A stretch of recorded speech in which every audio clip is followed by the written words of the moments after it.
Hello, everyone. Welcome to our Conversations with Mum series. I'm so happy to welcome Leigh Sloss, a yoga therapist who is also a longtime friend of mine. She focuses on working primarily with children and teens in the seacoast of New Hampshire. She has her master's in education, as well as her yoga therapy qualifications, and has just graduated with a master's in social work at the University of New Hampshire. Congratulations, Leigh. Uh, Thank you. we've we've known each other for a long time, both trained with the same lineage, Yoga Life, and I've long been inspired by her determination to bring the healing and calming work of yoga and yoga therapy to children and teens, particularly children and teens who are suffering from stress and anxiety. I would say your efforts have been really pioneering in this area, especially locally. And I know you've done a lot of work to bring this work into our local schools, and it would be fantastic if we can explore that a little bit later on. You're a mum yourself. You've got two children who are now teenagers and maybe a little bit older. Yep, And 22 and 19. Yes. so, so thank you, Leigh, so much for being here today and exploring these topics with us. It would be great to just get a feel for how you found yoga and your yoga story to date. What attracted you to yoga and why are you still making it such a big part of your personal and professional life? Of course, sure. And thank you so much for having me, Alice. I'm happy to be here and honored to be here. And thanks for that wonderful introduction. Um, yes, so my yoga story, as I think back over it, I was thinking about how actually my very first experience of a yoga practice was when I was in the fifth grade. At the time, I didn't know it was yoga, but I can remember our fifth grade teacher having our small class in Sherburne, Vermont, lie down on the ground and do a progressive muscle relaxation. And I can remember thinking, wow, what was that? It was amazing. It was something so out of the blue from what we did in our normal classroom routine. And and I had forgotten that bit as I thought back over my whole experience, but I think that's interesting because then this has become my vision is to bring yoga therapy into schools with children. Um, but my I dabbled with it a little bit in high school. I think I took a class, in college, a few classes, but it wasn't until I moved to Exeter and was a young mom with a toddler and heard about free classes at Blue Moon Yoga and started going on Sundays, just kind of exploring it and knowing I've always been somebody who is a bit more prone to anxiety and overthinking and worrying. And as a new mom, I was certainly experiencing more of that. My eldest daughter did have some health challenges as a young child, and that I found myself needing more and more experiences to help reduce my own anxiety. So yeah, so I started going to classes at Blue Moon and just leaving there feeling just different and changed in some way and calmer. And as I had a second child and both kids were in preschool, I felt like there was something to this, these yoga practices. And then when my children were about 4 and 7, I developed Lyme's disease. And I was really quite sick with it, but I didn't know what it was at the time. And I went to doctor after doctor and was finally diagnosed. But more than the physical symptoms of it were the mental emotional symptoms. I had a lot more anxiety, which also triggered some depression. And in the end, it was many things that helped to um, heal me and help me feel better between nutrition and medication and therapy. Um, but the continuing thread throughout were these yoga practices that it was something I could do. It was empowering, and it felt like I could do this on my own and I could learn it on my own. Um, at one point during the thick of it, my husband, for a birthday present, sent me to Kripalu for yoga for anxiety and depression and nutrition. And I got to take a class from Amy Weintraub, who wrote the book on yoga for depression. And I was in a tough place at that point. But I stuck with the practices that she gave us. And I think that was really kind of the beginning of my wanting to know more about what is the science behind this, what am I feeling, why do I feel better when I do these practices. And so from there I enrolled eventually in the yoga teacher training program at Yoga Life. I was inspired by my good friend Allison Parks Dugas, who I know you've had on here before. And she was doing it, and I was hearing her talking about the philosophy, and I was going to the classes. And so I finally just said, I don't want to teach yoga, but I want to know more for myself. So I really did it solely for my own purposes and definitely for the mental health aspects that I was feeling from it. Yeah. Yeah. And you've really taken it really deep from there, haven't you? So you did, I know your yoga therapy qualification over like 12 years ago now, and you really have been championing like working with children and getting really helping yoga therapy address stress and anxiety with that group to the extent that it's influenced your decision to do your MSW. So maybe you could chat about a bit about that because I think it's really inspiring. Yeah. Yeah, thank you. Yeah, I think so before I think I had even done the yoga teacher training, I had seen an email from Julie Ross, who at the time was the head of Yoga Life, and talking about yoga therapy. And without even knowing too much about it, I said, I think that's what I want to be when I grow up. And um, so to me, I thought I've always wanted to be a therapist. Um, and yet I didn't choose that route. I chose education at first. And yet, as a teacher, I kept finding that it wasn't necessarily the curriculum, the academics that I was interested in. I was interested in working with the children in terms of creating a sense of safety and helping more one-on-one in terms of mental health issues. And so um, after the yoga teacher training, I knew immediately that I wanted to do the yoga therapy training because I am much more comfortable one-on-one with people, although I do teach some groups.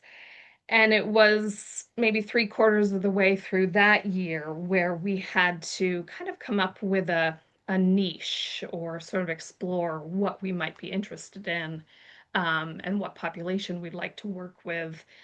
And it just became very clear to me that I have a background in education. I was a teacher, and I live in a town where there is Phillips Exeter Academy, which is a place where there can be a lot of stress for a lot of students.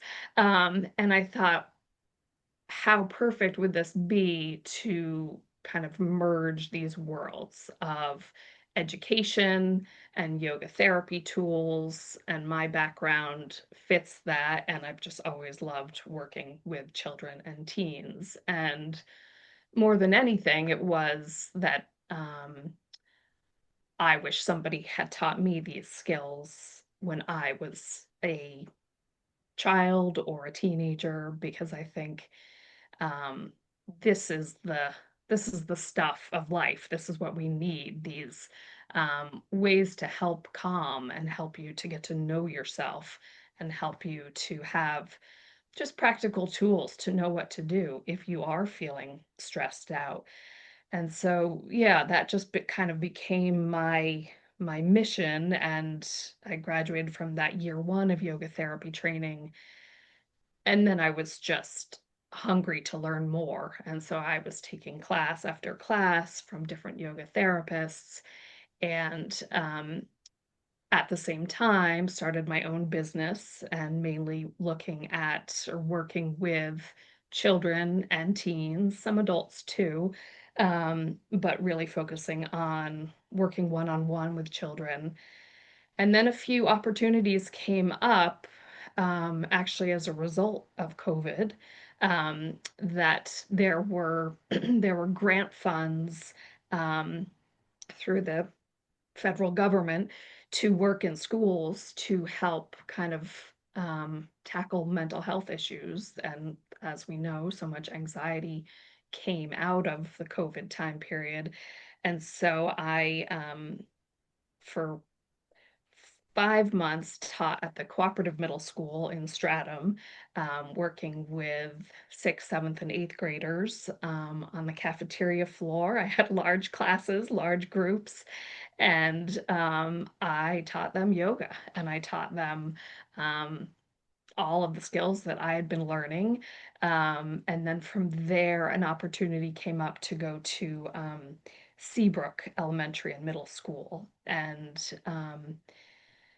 Seabrook has a lot of children with trauma. In fact, they have a 22% homelessness rate in the town of Seabrook. And that, to me, that spoke to me because I thought, this is where I want to be doing the work.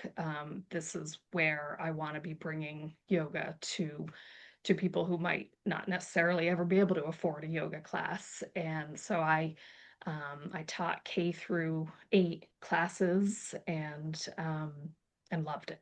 Um, yeah. So and then ultimately this has brought me to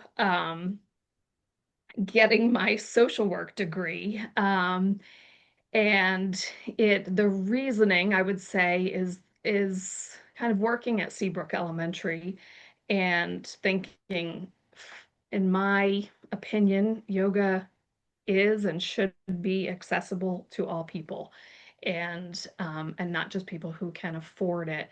And so and yet a lot of people didn't know what yoga therapy was or didn't know what a yoga therapist did. And so that's where I kind of did some soul searching, and I said, because for a long time I did not want to go back to school.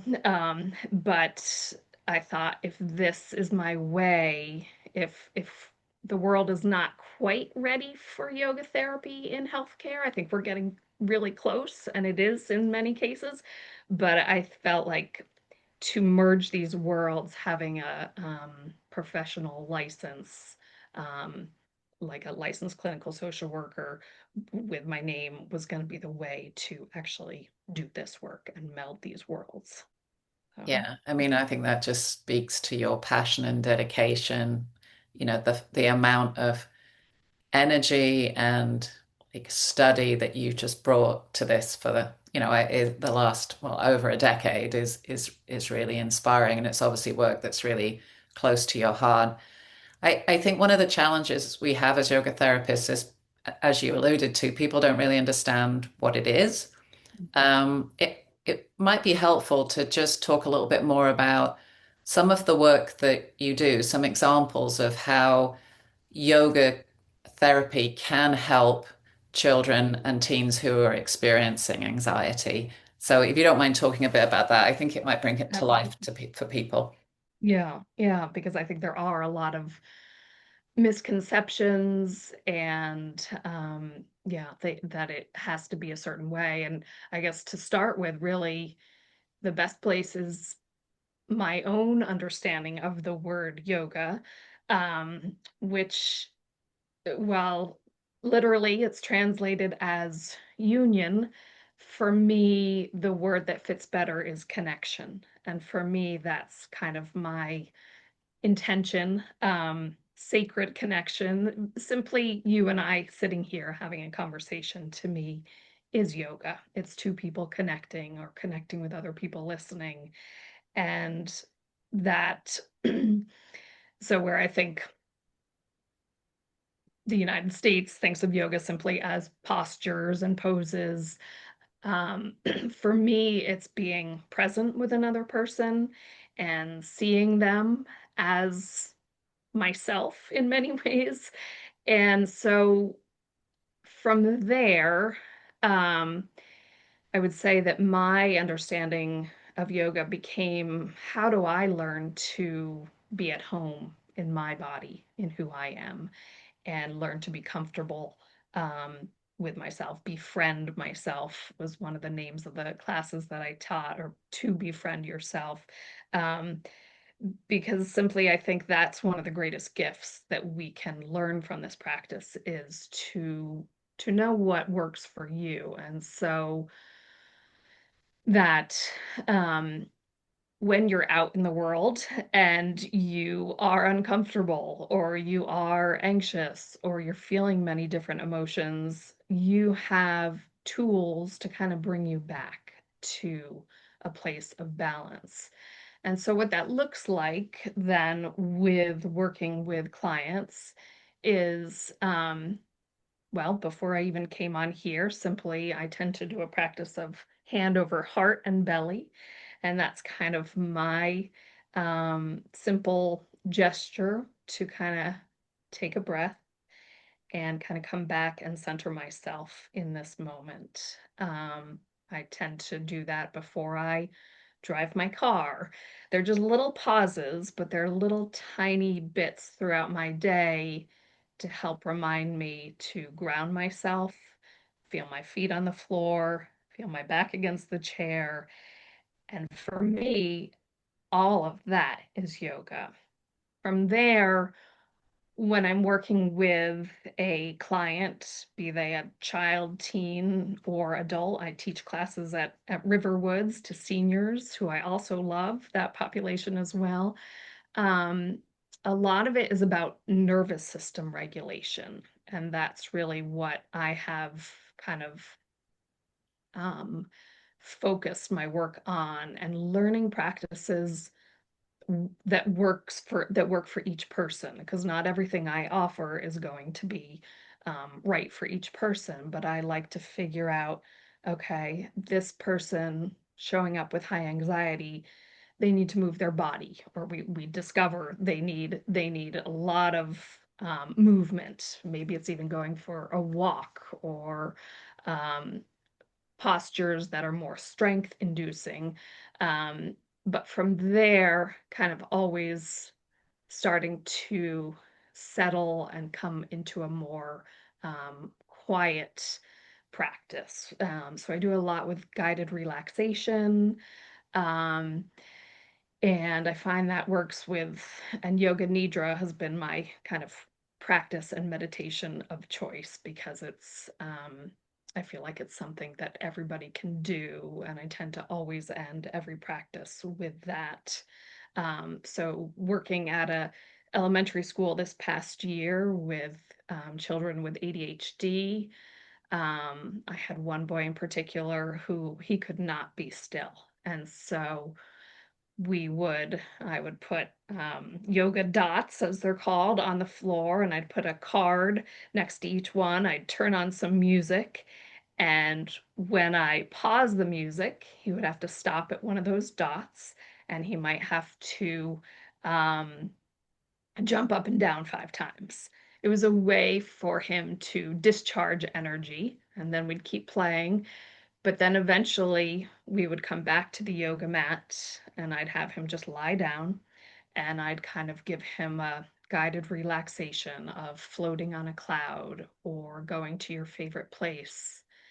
And this child who before that had maybe been running through the hallway would become so relaxed, occasionally fall asleep, which is fine because that was also helping his body to kind of come back to a calm place.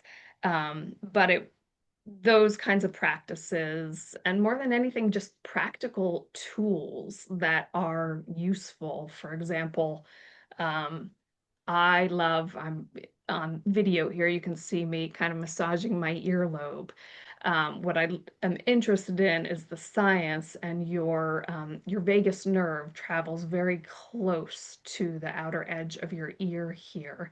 And so simply, yes, you can join me if you want, simply just massaging your earlobe and then simply working your way up as if you were trying to kind of uncurl the outer part of your ear. And just noticing as you're doing that, the sensations, noticing how that feels, and then letting that go and letting your hand relax and perhaps even closing your eyes for a moment to simply notice the difference between one ear and the other. Might feel warmth or tingling. And that right there is what's known as interoception, where you are simply feeling the difference between one side and the other. And interoception simply means sensing on the inside, which is a powerful practice for all people to learn to notice what's going on inside their body. And from there, you learn kind of what's going on inside your mind, your feelings. So practical tools that are accessible, that's really where my focus is with yoga therapy. I love that. That's a lovely little practice. And Mhm. I think it's a just a great illustration of how yoga has so many different tools Mhm. that encourage us to be more like self-aware, and how what an amazing thing to start to identify that as a child. Like most of us come to that when we're older, don't we? That degree of like awareness, and yoga is great for that. But to Mhm. have that as a child, to start to build it is a real gift. And to know that there are different things try one thing if you're feeling this way, or maybe try something else. Um, do you work with the parents much in terms of like sharing tools that they can then reinforce at home? That is what I plan to do in my next chapter of this journey, is doing more family therapy, because now that I just graduated with my MSW, I am planning to work in a psychotherapy practice, that does family therapy. And so that is really my goal is to help the parents and the children learn these tools together. I have taught, I when I was just doing my yoga therapy practice, I would go into people's homes and to work with children. And sometimes the parents participated, sometimes I just worked with the child. But yes, I do feel like to make these practices stick, really the whole family, they don't need to be involved every time, but it works better if the parents have some understanding of what we're doing so that, yeah, they can reinforce it. Yeah. I remember when our girls were younger, I'd do guided relax. I tried lots of different techniques, some Mhm. with more success than others with the kids, Mhm. but certainly guided relaxations were so helpful in terms of that down regulation of the nervous system, and was easy. It was something.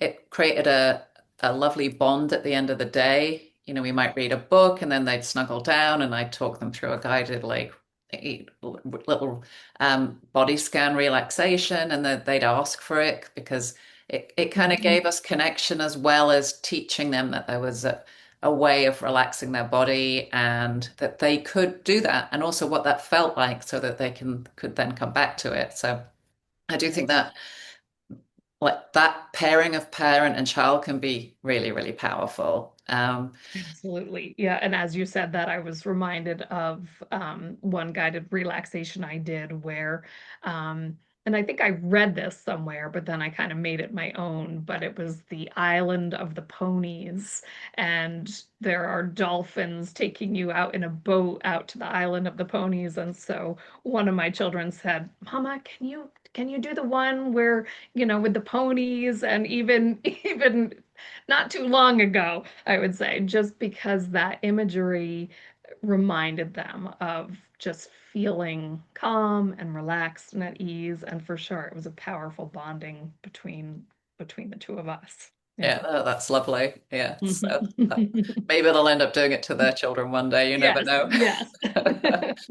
So, Oh, maybe could you talk a little bit more about what changes you see in your clients with these practices? So, if mm, are your young clients tend to come to you with stress and anxiety, and do you see that the yoga therapy is effective in helping with that?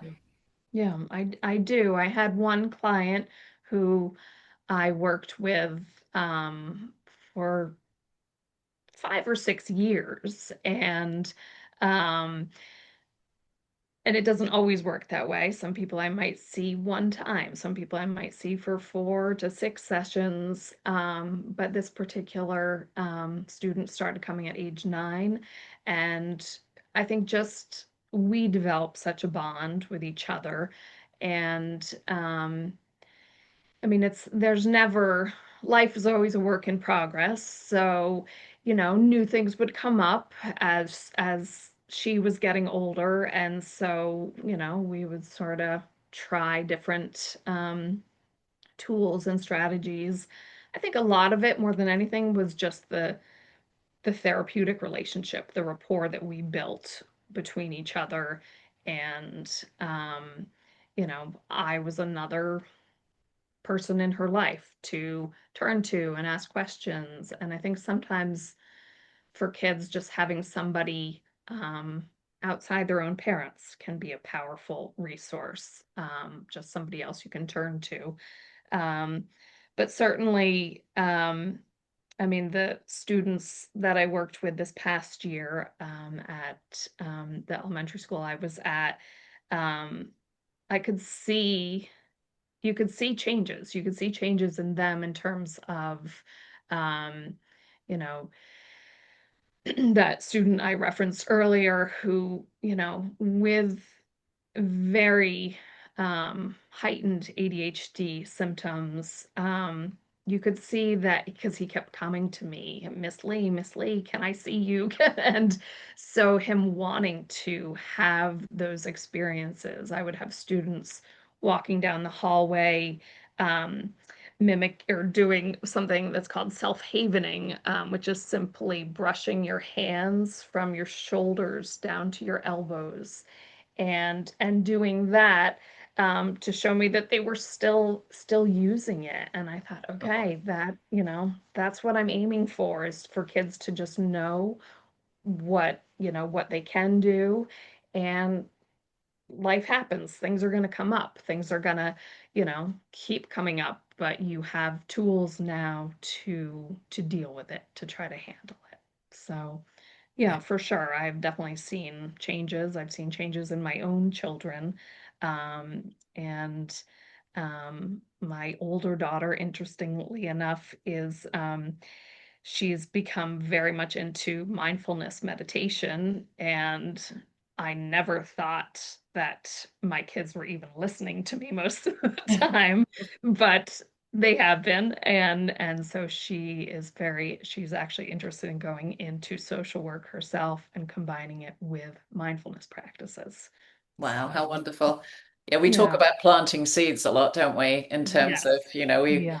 we try and demonstrate different behaviors, and we Yeah. sometimes it feels with our own children like we're not getting anywhere, but Uh-huh. these little Yeah. speed is nice when we see them Yeah. sprouting. Right. So, Yeah. so you mentioned when you were talking about your journey into yoga that you were quite anxious as a Mhm. person, and Mhm. then obviously as that when you went into like a chronic health condition that worsened and maybe sort of went into some depression, etc. Um, I think from my own personal like experience and also from like working with, lots of mums who, are interested in yoga, that is such a common thing and we don't tend to talk about it. It's like, Mm. there's that phrase, isn't there? You're only as happy as your unhappiest child, which someone said to me once before I had children, and I was like horrified. It's like, really? Really? Um, Right. but there's a lot of truth in it, and we often spend a lot of time, well, talking for myself, worrying about things which may never happen, catastrophizing worst case scenarios. And there's obviously evolutionary reasons why we do that, so that we take care and we look out for danger and we keep our kids safe. But Right. it's in our modern society incredibly difficult to not allow that to get into a place where it goes from like healthy um, awareness to being hypervigilant and stressed and all of those things. Right. Um, it would be good to sort of talk a little bit more about how we can manage our own stress and anxiety and how that can impact our children. So, Mhm. I think it's reasonably well known that there's a link between stress and anxiety in parents and then that causing stress and anxiety in the children.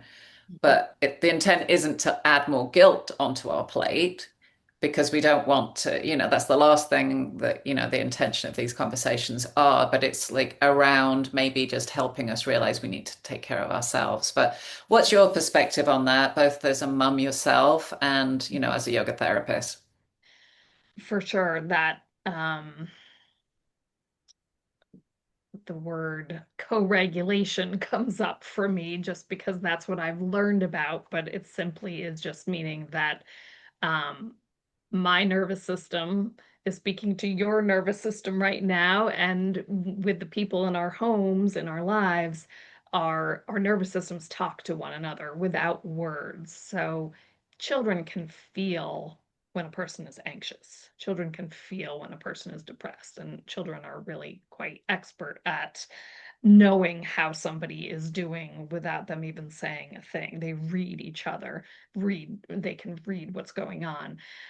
So for me, getting a handle on my own stress was was huge because I knew that I was prone to anxiety genetically, and I think um, then seeing some of that coming out in my children too, that could make you more stressed. Oh no, now they're dealing with it.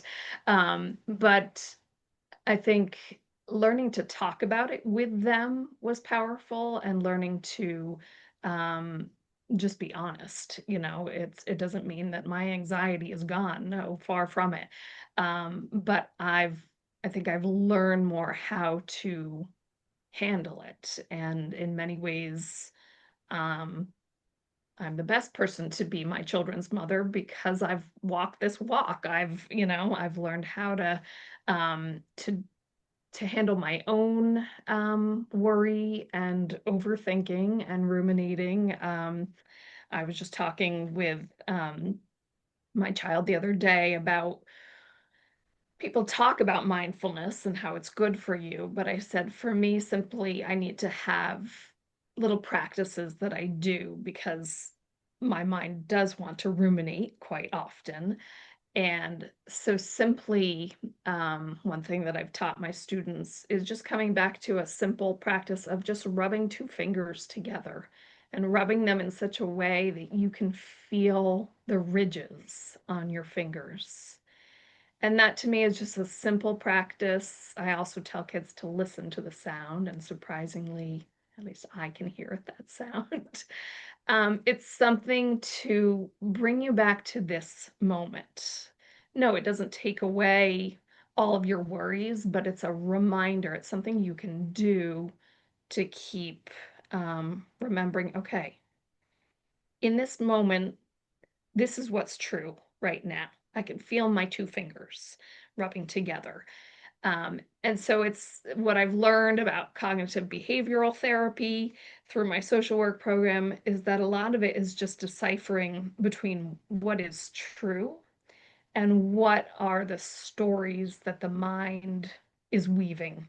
And I can tell a lot of stories. I have a very highly imaginative brain, and my children do too. And so, reminding them, reminding myself to keep coming back to what can I hear? I can hear the birds singing outside. I can feel my feet on the ground. And just the more that I keep coming back to that, um, I think I'm a better parent when I do that. But I think also just being honest with my children and being vulnerable and just saying, sometimes I don't feel great. Sometimes I need to, you know, I I need to keep doing my practices. I think that being vulnerable and talking about it is sort of the best way to um, well, for other people to share what they're dealing with as well. And I think we need more of that because I think otherwise we just think we're the only ones suffering or going through a hard time on our own. And I think once we are honest and talk about it, um, people tend to share and open up and remember that, in many ways we're all just very similar and have a lot of the same things that we're dealing with. And yeah, so. Yeah, no, Um, I love that. I love the fact that honesty, openness, and sharing that your humanity with your children, mhm. and but also showing how you have worked through it and how it's not gone away, but you can work with it and you have techniques. I mean, that's just a huge amount of richness. One of the things that I've observed since being a mother is just how almost taboo sometimes admitting to be less than perfect is, and Yeah. that so many of us feel that we have to sort of be perfect mothers, be perfect, perfectly even keeled.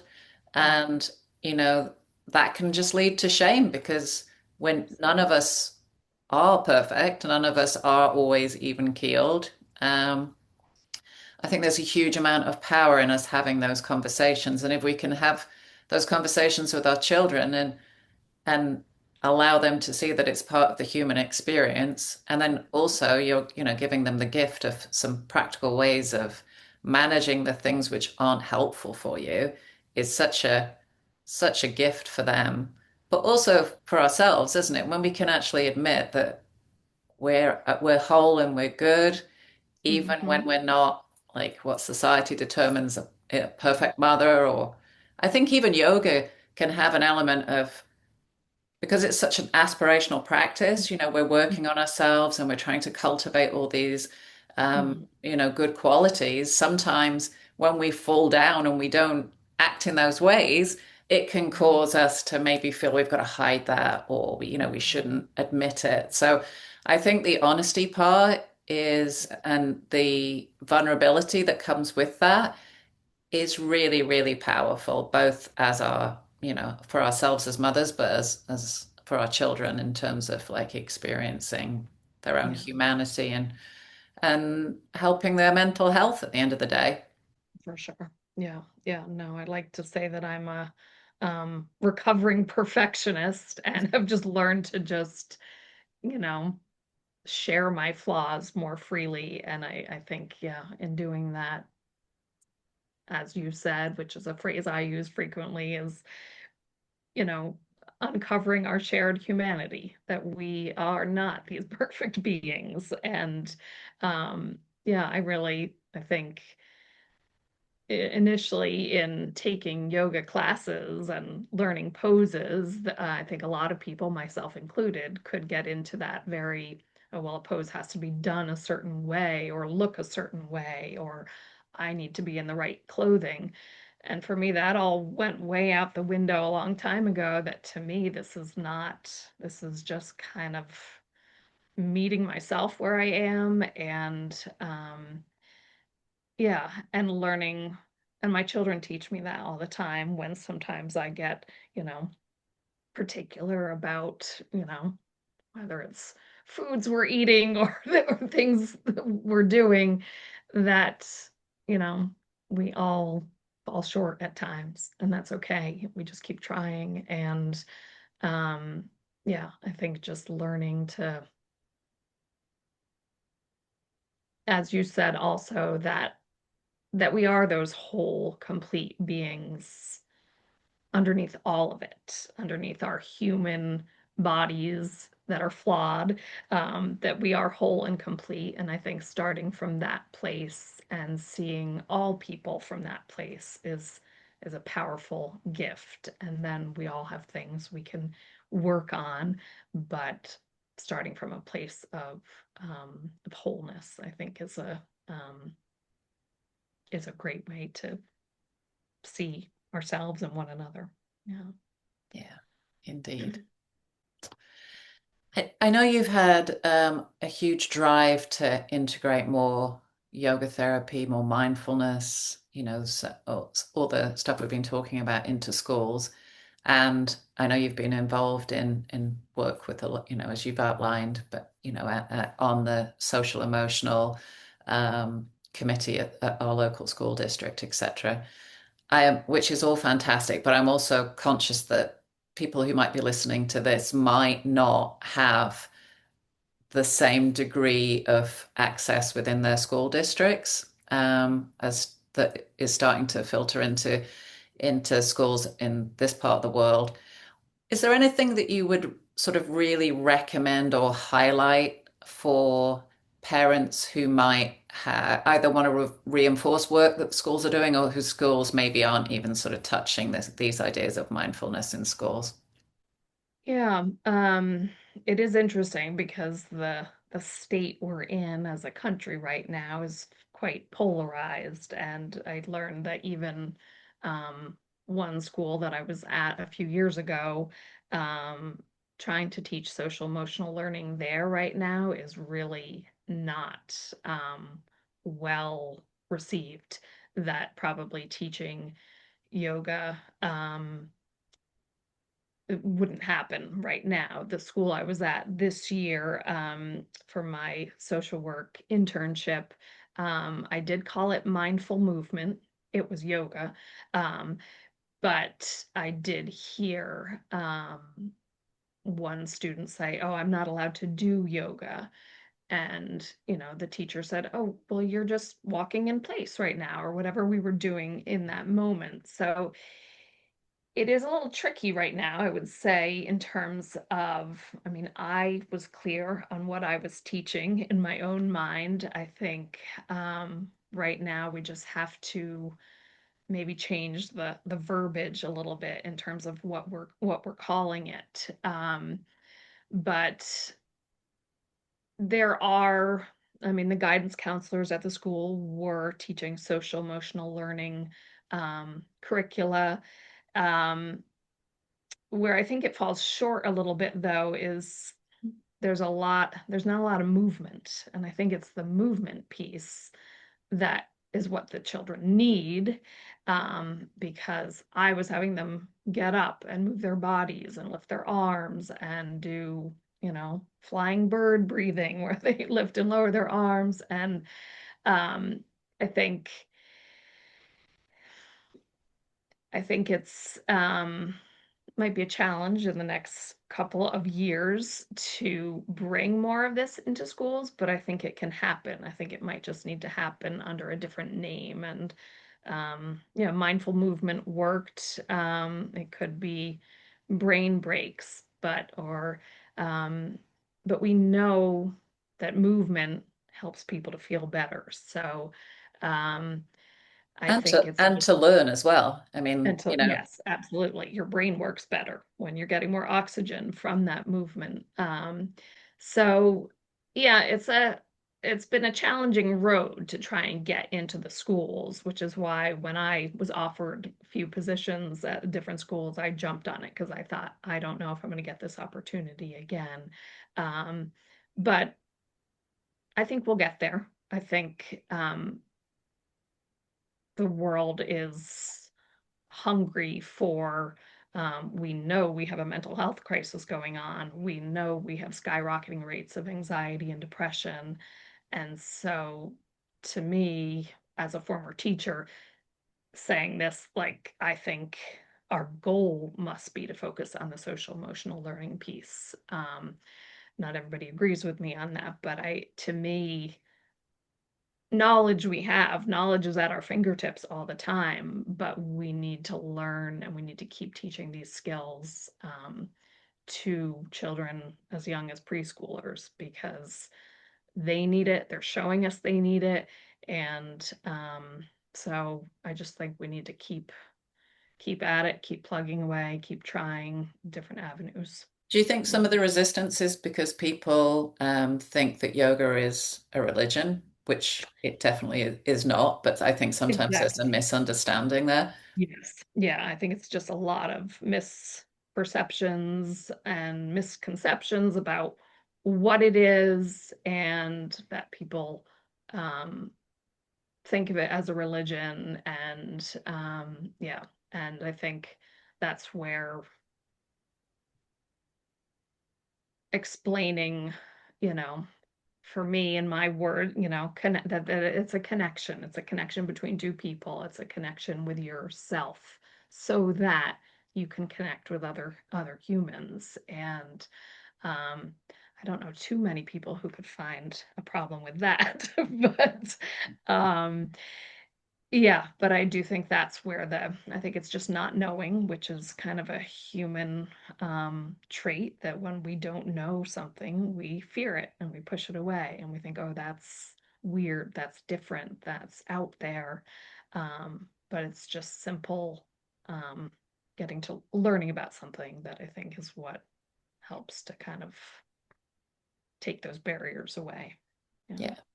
I mean, essentially, and you've referred to it already, yoga really helps us regulate our nervous systems. And Mhm. I think if we look at it in that way, it takes a lot of the, Yeah. like some of the noise that perhaps sort of interferes with us seeing what that's trying to do. I mean, essentially, we're trying to regulate our nervous system so that we can be healthier, that our minds can be calmer, that we can Mhm. interact more healthily with others.